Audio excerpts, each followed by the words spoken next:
Hello, hello. My name is Liz. I am the Femme Genius, and this is a reading for the sign of Aries, Sun, Moon, and Rising for the month of October 2023 for your highest and greatest good to support you on your spiritual path. So this is just a mini reading for the month. I'm so excited.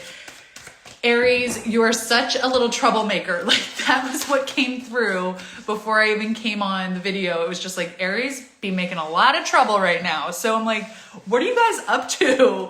What are you doing with your life? Why are you making so much trouble? I also want to say that it was your full moon this past week, and I definitely felt that trouble coming up where it was just like, burn it all down. So I'm just like already like fully jazzed, fully excited. Like I'm holding a laugh in, where I just feel like that's your energy this month. You're a glass of regular or non-alcoholic champagne or sparkling wine or Prosecco or no Secco. Like you are just this exuberant, bubbly, magnetic energy. So what are you going to do with it? Are you going to use your powers for good?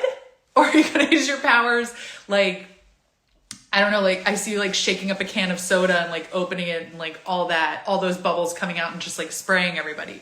Or like the 2-liter bottle of soda with the Mentos in it, you know, where it becomes the soda volcano, where it's like, what are you going to do, sugar? Like, what are you going to do with this? So it feels like you have some choices this month where you are so bubbly, you are so magnetic. It's like, are you going to use it to be the party, to be the life of the party, to really show up in a way that feels so expansive for yourself and others? Or are you going to show up and be destructive? How do you want to use your fire? So the cards that came out for you for this month, we've got 9 of Cups, King of Cups, 10 of Swords, 7 of Cups, and Ace of Cups. Do you see the pattern? We got a lot of cups. So this is a lot of watery energy. So it feels like I'm being pulled down into the heart. I'm being pulled into the intuition. And it's saying like, how are you going to expand your capacity for love of yourself, of others, of your community? How are you going to show up in exuberance and love and liveliness? How are you going to activate that in others? And when I think of your fire sign, like your cardinal fire, where you are just fire through and through, you own it, you use it, you spread it. When it's mixed with this much water, what can happen is one of two things. Either one, the fire can be doused, or two, when we use them in concert or conjunction with each other, we can create steam, where that water it transmutes into something that can move, that can take on a different element, a different form of matter. I don't know why I'm talking about this like I'm a 4th grade science teacher. This is not the way, but it just feels like it's important that you're so fiery and this is so watery. So without further ado, here's what's going on. 9 of Cups. You are now really this feels like all those bubbles I was thinking of. Like you are really taking this leap into feeling good. So don't hold it back. Allow yourself, King of Cups, to fully own it and be like, yeah, this is what I've got going on. And I'm not going to dim my light because you cannot handle me being happy. It feels like other people who sometimes don't know what to do when they see you happy, or they come in and they're like, oh, calm down. Like, just don't get ahead of yourself, because they know that when Aries is fully activated, that fire really comes out. And so it can be frightening to other people. Other people's limiting beliefs, other people's stories can start coming out and coming into your energy field. And sometimes they don't even have to say it. It's almost like a pattern that you're replaying. So do not don't pour fire over your fire. Don't pour your own ice bucket challenge. Like, don't pour your own bucket of water over your head to try to sober you up from joy. Like, allow yourself to be fully intoxicated by it. This is like the 2nd or 3rd time that I'm talking about alcohol or intoxication.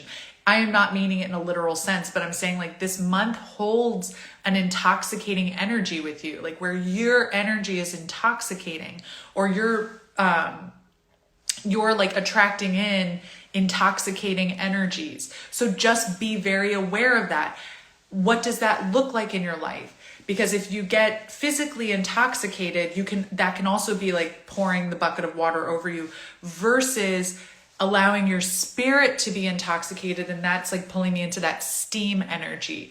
Steam is also a powerful, fuel for an engine.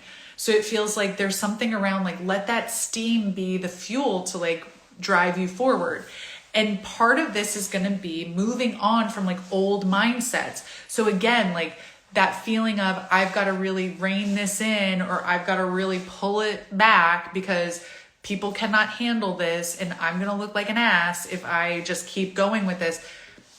Do not let yourself hold yourself back. Do not be your own worst enemy. Allow yourself to be loved internally. Allow yourself to be loved for your nature, for who you really are. Allow yourself to be seen and move on from those old stories about what this looks like or how you're going to be perceived. Because people who can't have fun with you when you're having fun are lame-os anyway. Like, you don't want to be in that energy. It's almost like I'm seeing that this is a story that came in like when you were a teenager.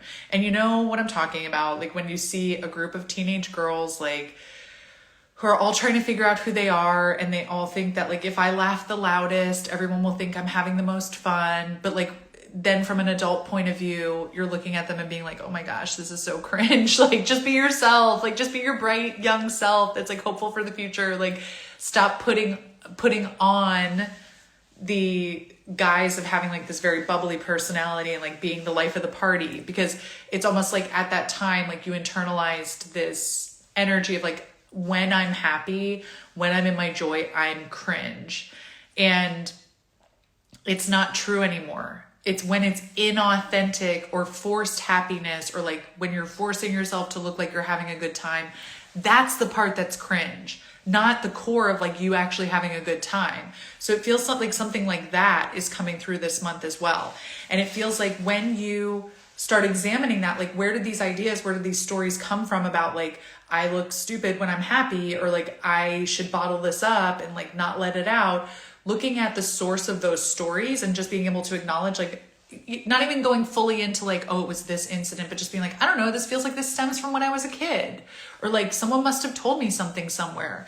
You know, that's not right. That kind of thing, like rewriting the narrative, that's not true. I'm allowed to have fun. I'm allowed to laugh out loud. I'm allowed to be with my friends. I'm allowed to be cringe. All of those things, it just feels like you love yourself so much deeper in the end. You accept yourself so much deeper in the end. You open yourself up to even more authentic joy and the expression of that joy in the end. So Aries, be yourself, be exuberant, be intoxicating. I'm so excited for what you can build this month with all of that joy. And even if it's nothing tangible or marketable, it just feels like you are a conduit for joy and kindness and love and excitement and even cringe this month. So let yourself be there. Make good trouble. So excited, Aries. I will see you in November. And until then, stay grounded, stay magical. Thank you. Bye.